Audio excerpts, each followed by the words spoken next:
It seemed like a good idea, a good plan, to go straight after work to the shops and do my Christmas shopping early this year. It was already strange, right when I arrived.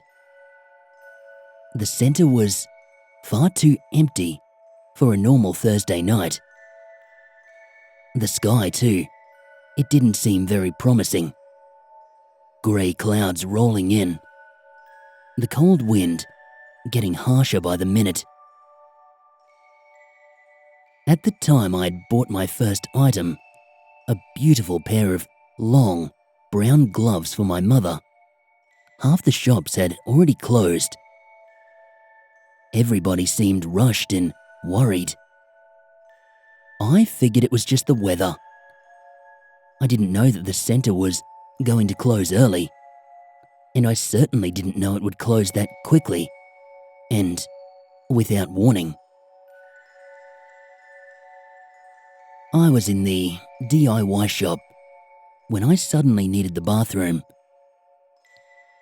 Not something that I want to describe in detail here, but it was urgent, and I needed quite some time. But I only really noticed how late it was when the bathroom lights turned off. There were no windows either. The room was pitch black. Using my phone as a flashlight, I found my way out of the stall. I made my way where I expected the sink to be, and I washed my hands. From my estimations, it was maybe around 10 p.m. Not much later. Definitely not 11. That's when I heard it, for the first time. It sounded like singing. It seemed like a children's song, or maybe an old folk song, one that I didn't remember. When I finally managed to dry my hands, I pattered along the wall until I found the door, pulled it open, and was surprised that the rest of the building too was covered in darkness. No lights at all, no shop decorations, no Christmas lights blinking on trees. Although I was sure that I had seen some earlier during my trip. There were not even any green or red emergency lights to lead the way out. My only guide was that singing. But I soon noticed that it was not singing. Too repetitive. And at the same time, I couldn't make out the words. It sounded like English, but the words didn't make sense. As if I was hearing a foreign language, something based on English sounds. And it wasn't just one voice. It was definitely a group. Or maybe even a whole choir, all well versed in this one song. The voices, always perfectly in unison.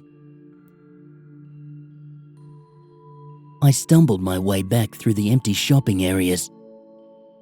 At this point, I didn't even think of going away from the voices. They seemed like the only reliable source, the only thing I could really make out. My phone was too weak to give any serious light now. It was nearly empty and kept turning the screen off every few seconds, depriving me of my only source of light. Still, I moved forward, around corners that I didn't remember being there, feeling my way around strange textures that I decided must be Christmas decorations, ones I had not noticed before. They seemed to cover the walls, a soft, nearly fluffy texture, comfortable to the touch but stinging slightly whenever I moved my hand along the walls. It must have been at least 20 minutes. 20 minutes that I had no idea where I was. I had no idea where I even could have been. The shopping centre was not big. All the walkways had seemed fairly straight. But still, I had made so many turns. The corridors seemed tighter. And my phone, well, that didn't seem to reveal anything but more of this strange material on the walls, glowing a dark green, or maybe a brown, in the dim light of the screen. The one thing that kept me from going insane was the song. Such a sweet chorus. It had something of a hypnotic nature. And although I did not understand the words, nor did I remember any of the melody, I had the distinct, barely controllable urge to sing along. I stumbled forward.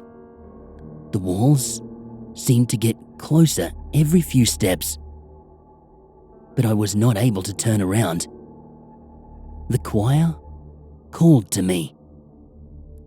I could hear the voices, how they were meant just for me, how they were singing to help me find my way, to make me join them. I stopped using my phone at some point. I lost track of time. I kept on walking. The voices kept on getting louder. And still, they always seemed so distant. Even the floor now, it seemed to be covered with the soft texture, and the walls felt even softer, even more comforting than before. It felt like they were trying to hold me, to embrace me, and make me happy. Then I tripped.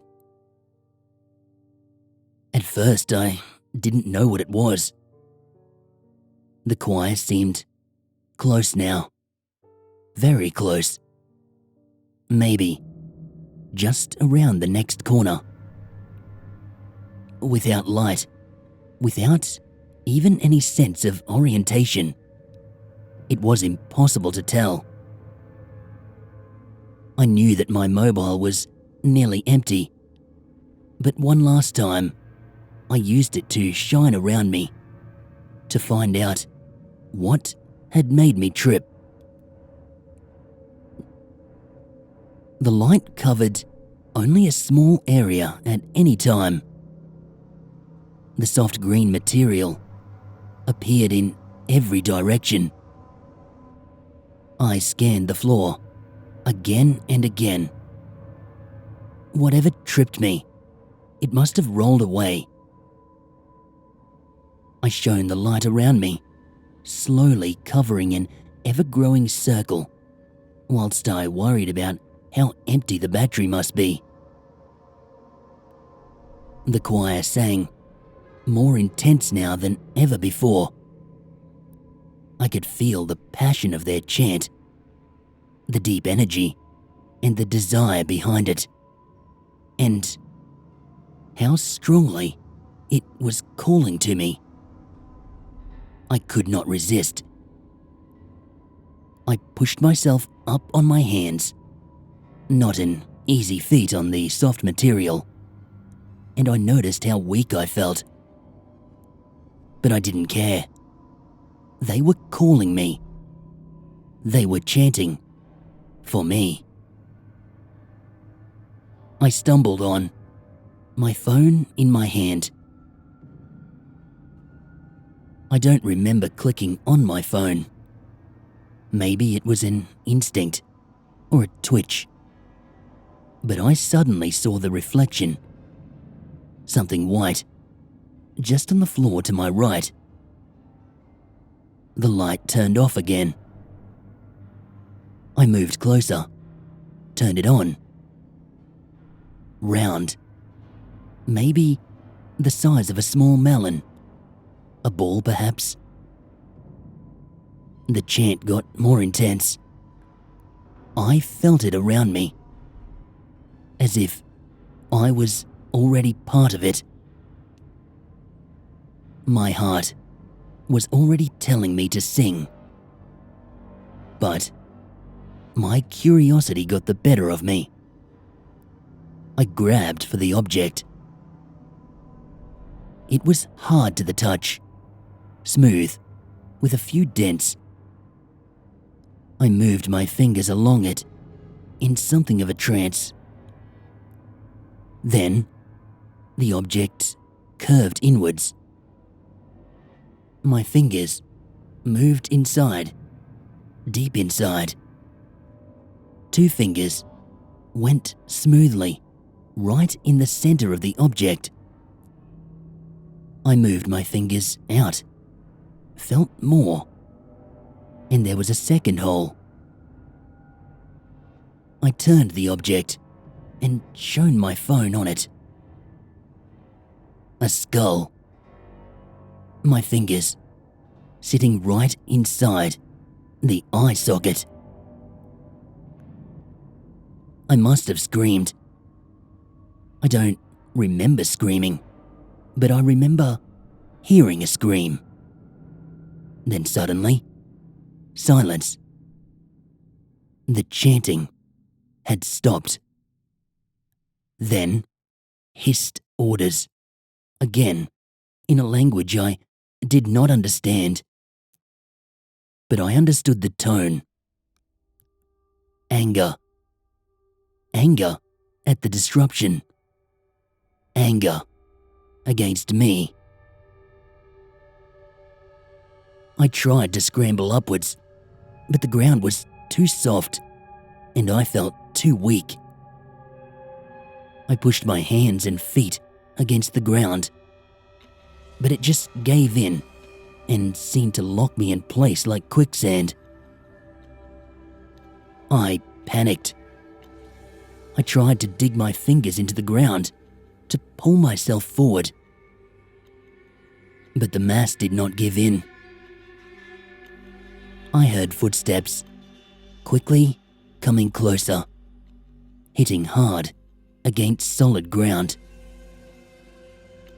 I was desperate. In a last, single bout of energy, I finally threw myself towards the side, rolled on my side in the direction I thought I'd come from.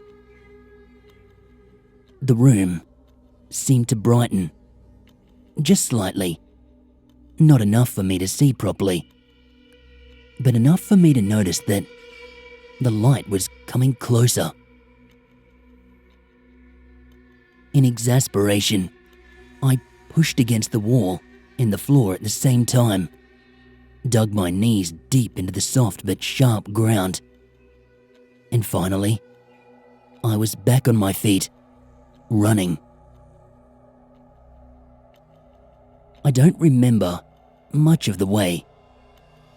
I remember moments of the light coming closer while I ran against walls, whenever the corridor made a curve, cursing under my breath. There were more hissing commands and other conversations in this weird language that sounded like my own but was completely incomprehensible. I don't remember exactly how I got out. One of the times I ran against the wall, there was something hard, resistance like wood, and then the wall broke with a loud, cracking sound.